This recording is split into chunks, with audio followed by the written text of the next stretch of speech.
100% sport, France Bleu Mayenne.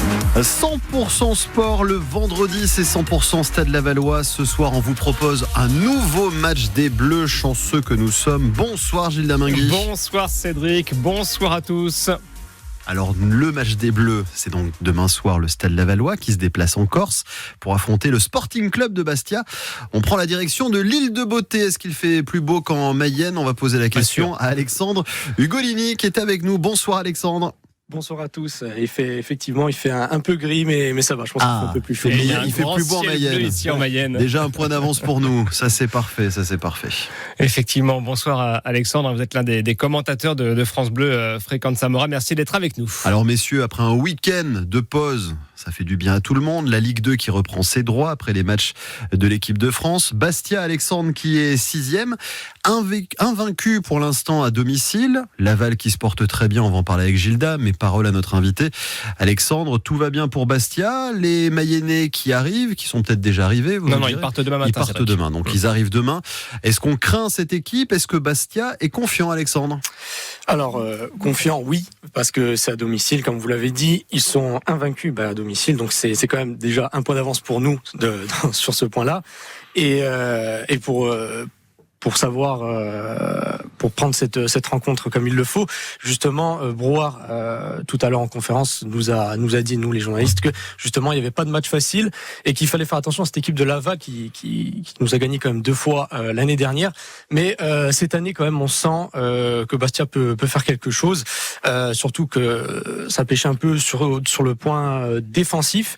Mais là, ils ont recruté quand même. Trois défenseurs, donc le coach s'est dit soulagé. Donc on fait attention, on va faire attention. Les joueurs de Régis Brouard vont faire attention justement à cette équipe de Laval, mais il y a quand même un peu de confiance du côté du Sporting et c'est quand même pas mal quand on joue à domicile. Alors attention et prudence donc du côté de Bastia. Je me tourne vers vous, Gilles Damingui. Laval 3e sur le podium de la Ligue 2. Tout va bien, mais le stade est quand même un peu moins performant à l'extérieur. Oui, c'est vrai, effectivement, à domicile, carton plein. Pour l'instant, pas de victoire à l'extérieur sur ce début de saison. Régis Brouard qui a déclaré visiblement en conférence de presse d'avant-match, pas de match facile en Ligue 2. C'est une phrase que l'on a aussi entendue avant ce match et que finalement les entraîneurs prononcent assez facilement.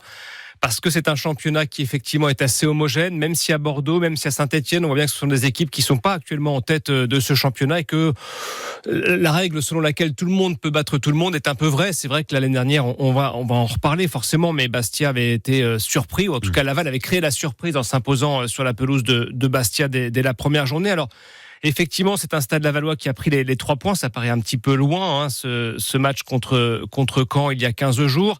Mais en prenant les points à domicile, forcément, lorsqu'on se déplace le match suivant, on est un petit peu plus libéré. On a moins cette obligation de prendre des points. Et en général, on parle de bonifier une victoire à domicile avec un point. C'est ce qui avait été fait après la victoire contre Rodez avec le point pris grâce au match nul à QRM. Alors, on espère ne pas vivre un 0-0 peut-être demain soir à Bastia, mais effectivement les Lavallois n'ont pas la pression du résultat, n'ont pas l'obligation de rester absolument sur le podium, donc ça va être des joueurs assez libérés, je pense, que l'on va avoir demain soir au stade Armand Césari à Furiani. Effectivement, il y a cette première victoire à aller chercher à l'extérieur. Alors forcément, le match va compter, mais Alexandre, vous le savez tout autant que Gilda, ce qui va surtout compter pour nous ici, c'est les retrouvailles avec un certain Julien Maggiotti, qui est passé nous voir il y a quelques jours dans l'émission, l'ex-Tango qui porte désormais le maillot du Sporting.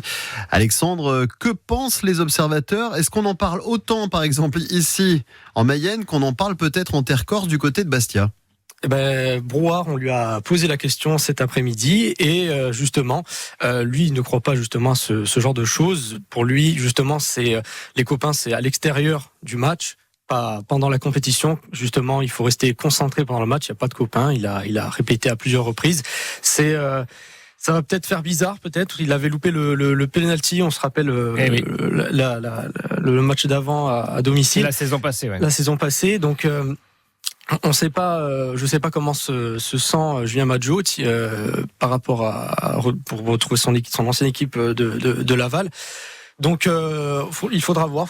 C'est quand même un joueur qui a beaucoup de qualité, mais qui peut-être a pas encore assez d'expérience, et on verra peut-être demain si Brouard va l'aligner ou pas, ou s'il va rentrer en cours de jeu. C'est la question, Alexandre. Est-ce que vous avez senti quelque chose dans les propos de l'entraîneur Régis Brouard sur la titularisation ou non de Julien Maggiotti demain soir? Écoutez, il n'a pas été très clair, mais normalement, il devrait débuter sur le banc. Voilà, et rentrer en cours de jeu. Peut-être laisser la priorité à Christophe Vincent. Après, on verra, tout est possible. Donc voilà, ça sera intéressant de voir aussi Maggiotti comment il peut s'en sortir justement face à son ancienne équipe. Ouais, Christophe Vincent, le capitaine, tout à fait. Christophe Vincent, c'est le capitaine Bastia, qui est de retour, c'est ça. Exactement, c'est ça, qui avait pris un carton rouge, il me semble. Alexandre Gilda, vous restez avec nous. On revient dans une poignée de secondes dans ce match des Bleus. Le match à vivre demain sur France Bleu Mayenne, à vivre bien entendu demain aussi sur France Bleu RCFM. Comment vous le prononcez, Alexandre, la radio complètement, le nom, vous, avec France Bleu? On dit toujours RCFM, mais plus simplement Frequenza Mora. Frequenza Mora, voilà, c'est parfait. Rien à voir avec la moutarde Amora, bien entendu, vous l'aurez compris. À tout de suite dans une minute. France Bleu Mayenne, partenaire officiel du Stade Lavallois. Le 16-19, Cédric Remise. Et à l'intérieur, le 100% sport, 100% Stade Lavallois. On est de retour. Le match des Bleus à la veille de ce déplacement de Laval à Bastia. À mes côtés, Gilda Mingui, France Bleu Mayenne, en duplex de Bastia. Donc Alexandre Ugolini de France Bleu Radio Corse, Frequenza Mora, vous nous l'avez dit, Alexandre. Vous en avez parlé, la surprise des tangos qui était venue s'imposer à Bastia 2-0. C'était la première journée de la Ligue 2. Un doublé de Naïdji qui ne marquera pas, ça c'est sûr, demain, c'est une évidence. Il n'est plus Lavallois. Et ce pénalty manqué donc de Julien. Alexandre, les joueurs bastiais, alors vous l'avez dit, il n'y a pas de copinage sur le terrain, on joue vraiment. Se méfier du Stade Lavallois par précaution, oui. Mais est-ce qu'on en est peut-être au bout de 5 journées, vous déjà, à regarder les positions de Bastia? Oui, il faut prendre 3 points, un match nul, c'est pas suffisant. Est-ce que vous en êtes là quand même pour ce match de demain, ou est-ce que tout va bien comme pour nous ici en terre mayonnaise? Je pense que tout va bien, surtout pour une équipe comme Bastia. Compter les points, c'est toujours important dans le championnat, mais c'est vrai que du côté du Sporting, on préfère se renforcer, essayer de créer une équipe cohérente qui allie expérience et jeunesse. Et ensuite, une fois que ce sera fait, justement, on pourra peut-être commencer à regarder les points, même si, comme je l'ai dit, c'est toujours très important dans un championnat. Mais on sent, personnellement, je sens que cette année, on commence à avoir une équipe assez cohérente et compétitive comparée aux autres années, qui allie justement cette expérience avec Dimitri Liénard et cette jeunesse. Voilà, donc c'est quand même. C'est quand même important, mais je pense pas que ce soit l'un des principaux objectifs du Sporting. J'ai eu la chance d'interviewer Claude Ferrand, le président du Sporting, qui me disait que d'abord il faut pérenniser le club, avant d'essayer de rêver de Ligue 1 ou de plus grand, on ne sait pas. Voilà, essayer de construire quelque chose autour et de pouvoir avancer justement ensemble avec un collectif cohérent. Ouais, Alexandre parle de Dimitri Liénard, c'est 2 passes décisives et un but depuis le début de saison. Donc effectivement, c'est parti des joueurs dont les Lavallois se méfient. Et puis quand même rappeler que Bastia a fini 4e la saison passée, ce qui n'est quand même pas rien. C'est pas rien non plus. On va regarder un petit peu côté statistique. Et ça, c'est sympa pour les auditeurs. Tiens, par exemple, Gilda Mingui, est-ce que le groupe est tombé pour le Stade Lavallois à cette heure-ci, oui ou non? Non, je n'ai pas. D'accord. En général, c'est vers 19h que Alexandre, le groupe est-ce que le groupe tombe aussi du côté de Bastia tard, ou est-ce que vous l'avez peut-être vous déjà? Alors non, toujours pas. Non. Voilà, bon ben là il y a match nul. Alors j'ai des arguments quand même, mon cher Cédric, j'ai des arguments à faire valoir, parce que c'est vrai qu'on a dit que Laval n'avait pas encore gagné à l'extérieur cette saison, mais Bastia n'a remporté qu'un seul de ses 6 derniers matchs contre Laval en Ligue 2.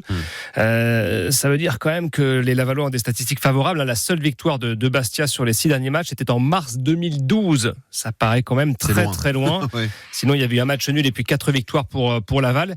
Et puis, il faudra se méfier du côté Bastia. Je préviens Alexandre d'ores et déjà. Laval réussit ses fins de match. Laval a marqué 3 de ses 5 buts au-delà de la 90e minute. Aucune équipe de Ligue 2 n'a fait mieux sur ce début de saison. En ce moment, Alexandre, il y a du suspense du côté de Laval. Est-ce qu'il peut en avoir tout autant du côté de Bastia? Les buts se marquent au début ou plutôt vers la fin pour vous en ce moment? Nous, ça dépend vraiment.